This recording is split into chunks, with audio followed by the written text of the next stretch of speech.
Hey Matt, how does Shaq Thompson look up there? And do you feel like he's ready to go? I sure hope so. He practiced today, in full pads, ran around. He was limited in terms of the amount of reps we gave him. So we'll see how he progresses through the rest of this week. Kind of always that first time back. You have to see how he looks tomorrow, feels tomorrow. But I'm hopeful he'll have a chance to play. Are we going to Chris Jenkins? Hey, Coach, I actually have two questions. The first one is if you can give us a little preview about how practice went. I know you guys had a pretty good practice a couple of weeks ago. I'm just interested in seeing how the guys responded after the loss, and if you could also touch on the quarterback reps today, if possible. Yeah, I mean, Sam took all the 1 reps. PJ took all the 2 reps. And I thought it was a good practice. The guys obviously, know that this is a great team we're facing in the Atlanta Falcons.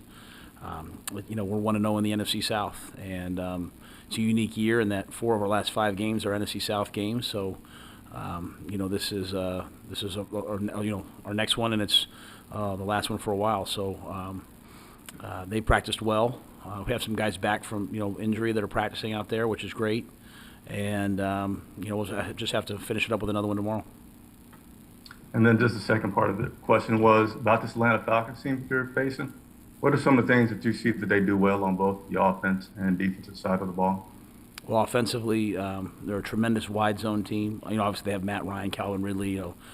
Kyle Pitts is playing really well. Mike Davis, Cordell Patterson. They've got a ton of skill, and they're really getting all those guys involved. They play in a ton of different personnel groupings and formations.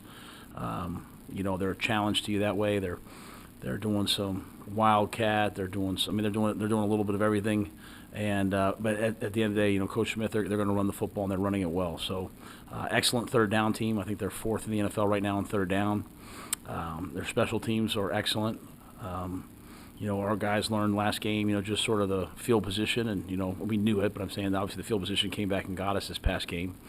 And then defensively, they give you a ton of different looks. Obviously, Grady Jarrett's one of the best in the game. They're fast, they're physical. So it's a really good team that we're facing. Thank you. We're going to Skylar Callahan, followed by Joe Burst. Hey, Matt, with John on IR now, does that open the door for Dennis Daly to slide back in, or is there a possibility where Brady or Trent kick inside the guard? Yeah, we're practicing all those guys there right now. Trenton went in the game last game. Obviously Dennis has started there and played there, so we kind of have all those guys, ready to rep. So we'll see how practice goes and go with the best 5. We feel like on game day. Matt, there have been multiple reports that you guys will not be pursuing Deshaun Watson. I know you can't speak specifically to him, but could you maybe just sort of address you guys not being ostensibly in the market for a quarterback? Kind of like I said the other day, for me right now, I'm focused on this week and trying to beat Atlanta and, feel really good about Sam. Obviously, it wasn't a great game this past game.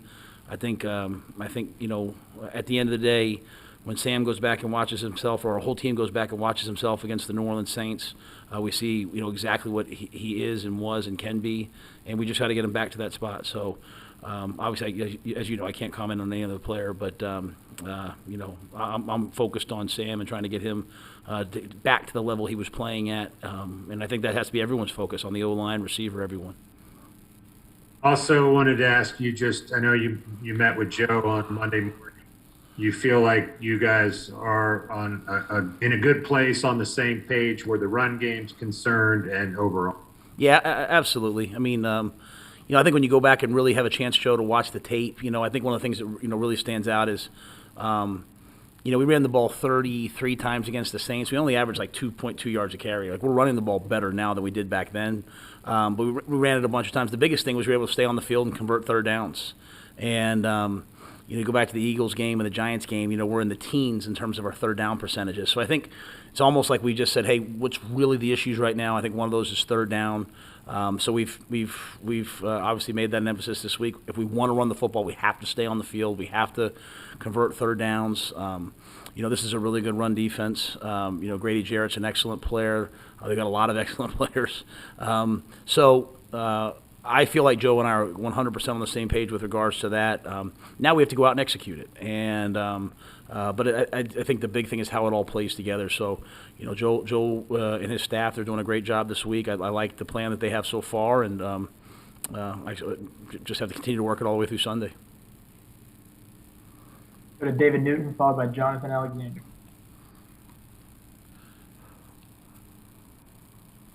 Wanted to ask you, with all you've gone through on the offensive line this year, and you see teams that are most successful are ones that can keep that group together, continuity and all that. How big of a struggle has that been for you guys? I think all of us, would say, in the National Football League, you win with, obviously great quarterback play, O and D lines, and then probably corner. At least that's kind of the way we've looked at it. We've done a great job of, I think, drafting and building, the defensive line to the point where we're one of the top, defenses, and we get pressure on the quarterback, and it's not perfect yet, but we're working. Offensively, we have a lot of guys that we like, and we made a huge investment in Taylor Moton. We've got guys that, Johnny, who's has been banged up all year, and hated seeing him going on IR. Matt, who's a tough veteran, guy who's an excellent center, and but to your point, we've had a lot of guys kind of in and out of the lineup. We had guys banged up. We've had guys, you have a rookie in Brady Christensen that's had to start a game at right tackle, then flip over and start a game at left tackle. That's not perfect. Kind of a lot of times when I was being asked, hey, when's Brady going to play? And I kind of would say, hey, you don't want to play him too early. We want to get him kind of comfortable. We've played him early. So I say all that to say, obviously we'd love to have continuity on the offensive line. We'd love to not have those guys banged up. We'd love to, be in that spot. But I like the way that I do like the way that they're getting better. I think Michael Jordan's been an excellent addition for us. And Dennis Daly can absolutely do it. We just need Dennis Daly to do it. And that's sort of the central beliefs for us. On our organization is that players win games. And we came here and said, hey, we want to build a great defense. We want to be able to run the football. We have one of the premier running backs in the National Football League, and Christian McCaffrey. We drafted Chuba, and we got really good tight ends playing right now, Ian and Tommy. We just got to stay with it and just get a little bit better. So I love those guys to stay healthy, but it is giving us an opportunity to see some other guys like Michael. And when he goes out there, we say to ourselves, hey, that's a guy that we can coach and continue to get better. So we'd love continuity, but it is what it is right now. We just got to coach our way through it and play our way through it. And I'm expecting our guys to play better and better football every week. One more thing, has there ever been a time in your career where you felt like the team, I guess it would have been college, wasn't committed to the run and you had to do something to kind of recommit it to there? And how tough is that? Because it takes a lot of patience to stay committed to the run. I think there's been times in my career as a head coach where we've gotten into some games and been like, hey, this because of this defense, we're going to have to throw it, 30, 40, 50 times. And those have never really worked out very well for me in the long run. But I think the biggest thing I'll say, though, is it's not just about calling runs. It's about staying on the field, converting third down. It's about all those things together. So I think when I go back and really watch the tape, I really sit down and watch the tape, whether it's the way Sam's playing, it's our D-line, it always goes back to me to, just some fundamentals, some communication, some execution. It's never quite as bad as it looks. You always say to yourself, hey, it's a block here, it's a block there, and that's still losing football. Make no mistake. We got to get past that, okay? But I know we have to run the football. I mean, that's the whole plan when we came here. Is hey, we have to run the football. We have to play great defense. We have to build really good special teams. I think you can see the defense coming together. We just have to run the football and stay on the field on third downs. And I think that when we've done that, we've been a pretty good team. We haven't done that. We didn't do that last week, and so we have a chance again this week versus a really good front. And we have to find a way to get it done. Matt, do you anticipate Stephon Gilmore having a good chance of playing this week? Yeah, he practiced today. I'm excited to see him out there. He's kind of like in that same situation with Shaq. I'm hoping that he responds well each day and that he's ready to go on Sunday. So I'll take it day by day, but I'm hopeful, obviously. And also, I don't know how extensively y'all's conversations have been with Sam, but have y'all been able to, I guess, identify why his fundamentals may have slipped? You talk about getting back to fundamentals, so why go away? Yeah, Jonathan, I think it's a great question, and I don't think I'm putting Sam out there in any way. I think when you go back and watch him throw a route against New Orleans, and then you fast forward to Philly, then you fast forward to this past game. I think just his tempo, he's way faster, he's way quicker. Whereas his drops were getting, his back foot was hitting at 9, he's now up to like 8. And so I just think Sam's a guy right now, or at least this past Sunday, and some of the other games that was just playing a little too quick, not having the right tempo, not playing at the right depth. Climbing up in the pocket too much. I mean, he's at 4 and 5 yards sometimes, and so those are all correctable. And it's something that sometimes you have to correct, but you had to. He came in this morning, and him and I sat down and watched the Saints game, and you have to see yourself doing it. So there's no doubt he can do it, right? There's no doubt. I just think it's like you're trying so hard to win that you start trying to do too much and play a little faster, and all of a sudden you look up one day and you're just a little bit harried. You're not quite in rhythm, and so. I've got to try to get him back in rhythm. Obviously, great D linemen try to get you out of rhythm, but I think when he plays in rhythm and plays within the system, he's been excellent. So that's my job right now, as the head coach, and then the position coaches and coordinators' job to help him get there. All right, we'll go to Sharon Thorsland, followed by Steve Reed. Hey, Coach. Can you describe Kyle Pitts as a player, and why do you think he's been so successful in making the transition to the NFL? Yeah, I mean, Kyle was like a 10th or 11th grader in high school. Back in Pennsylvania, he came to the Matt Rhule football camp at Temple University. Hadn't even started a game in high school, I don't think yet. And Coop, I think Coop offered him a scholarship, on the spot. I don't know if you're allowed to back then. Maybe he called him, whatever. But offered him a scholarship. And I remember yelling at Coop, like, why would we offer a 10th grader in high school a scholarship? That was kind of before that was real popular. And Coop said, just trust me. And so on draft night, that's all Coop wanted to talk about was, I told you I know how to evaluate. But Kyle's first of all, he's an awesome person, an awesome family. I think that's a big part of it to begin with. And then he's a wide receiver and a tight end body. I mean, he's one of the best wide receivers in the draft, and he's one of, obviously was the top tight end in the draft. And so great ball skills, great quickness, great, explosiveness. He can be physical, he can be fast, he can do it all. He's a kind of a generational talent, coming out in this year's draft. I went to his pro day. I mean, he can do things that, not many people can do at any position. So a special athlete, and, they're using him, and he's making a ton of plays. Thank you.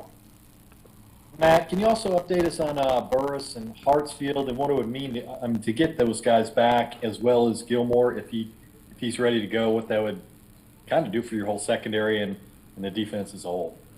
Yeah, I mean, at least at practice today, we had some, reinforcements out there in terms of the bodies and the people and the experience. Burris is in that same position. He's in that return to play window. He's starting to practice. We're seeing where he's at. What he can do. Miles started that last week, so Miles practiced last week and this week. So all of those guys potentially could be up this week. It's one of those deals where I'll wake up tomorrow and go see Kevin and see how everyone feels after treatment and hope that they can go again tomorrow. So, but it would mean a great deal. We spent a lot of time in training, OTAs and training those guys for these positions, these opportunities. Other guys have stepped up. Champ stepped up. Sam Franklin stepped up. I thought one of the real bright spots in the game this past week was Kenny Robinson's play. Kenny Robinson went in there and played safety and was really physical. So, you through adversity, sometimes you uncover guys that, hey, you know what, he got an opportunity, he can do what he can do, but we also get these guys back. So we should be, when they're all back, if it's this week, we should be, deeper. And I think when you're deep, then that allows you to be diverse with your packages and versatile. And that's how we intended it, and it's kind of hopefully getting back to that. We have time for a few more. Let's go to Ellis Williams, followed by Will Palacic.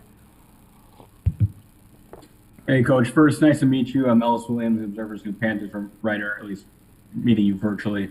You touched on Sam Darnold's mechanics. I'm wondering, in your experience, how do you get a quarterback to slow down and play more in rhythm? And you mentioned his footwork as well. Do you think that once you get the footwork right, his eyes will follow? Because there's been times where he locks on and he's missing guys in his read and just not getting to his progressions. Yeah, I'm not gonna. I don't. I'd have to talk very specific. I don't want to confirm like, hey, he's missing this or missing that. Like, because I mean, every play's a new play. You know what I'm saying, Ellis? I think for me, it's like the overriding thing that I'm seeing is just with his lower half, and the way we teach it is, the way we look at it is. Your feet should set the timing and set the tempo, and then your eyes follow. So I think the biggest thing is getting his feet back underneath him and getting him to play with the right tempo. I think when you go back and you watch the great quarterbacks, the guys who played for a long time, the Aaron Rodgerses, the Tom Brady's, like. They have so many reps and so much experience, and they've played their way through, good times and bad times that they can just kind of self-regulate. And I think Sam is working so hard and always kind of pushing ahead to like the next week and what's next and this week's practice. And I think taking some time today with me and some time hopefully by himself and some time with Sean to go back and look at, hey, this is what it looked like when you were doing it right. I'm hoping that they gave him a mental picture of, okay, this is what I need to do. So, we've got to get him back to that. And, we don't need him to guess. We don't need him to say, I think this guy's going to be open or whatever. I just need him to go through the footwork. And I know he can do it. So seeing it, I think, was the first step. And it's like any golfer. It's like it's like anybody that works on their craft. When you start not hitting the ball right, sometimes you just have to go right back to the basics, go back to your stance, go back to your fundamentals, slow your tempo down, take a breath, and I think that's what Sam needs to do right now, and hopefully that results in something good this Sunday. Yeah, thanks, Matt. Thank you. Nice to meet you, Matt. I know these things change because of the way the season goes, and you have personnel in and out because of injuries. But how much is your current offensive philosophy aligned or a departure from what you thought it might have been going into the season? We wanted to come in this year. We wanted to throw the ball on rhythm, with an excellent, drop back game. We wanted to run the football and be good and play action in the middle of the field. We said we were going to become a wide zone team. We thought, just do more of it. So I think we're trying to trend in those directions. When we've been able to drop back and throw the ball well and convert third downs, I mean, we've moved the ball.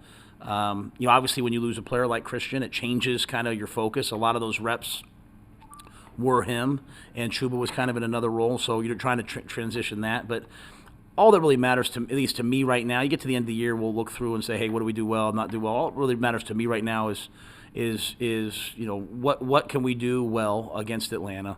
What are the best things that we're doing right now? And how can we stay on the field on third down? How can we help our quarterback play his best? How can we get guys involved that can make plays? So to me it's about this week and right now. Those big macro view type deals. To me those you're trying the best you can to do them on the fly, but you're really handling those on the bye week or in the off season, and I think we'll wait for those and figure out where we're headed after that. But right now, to me, it's about, hey, this game, this week, these guys and our team, and getting ourselves ready to play.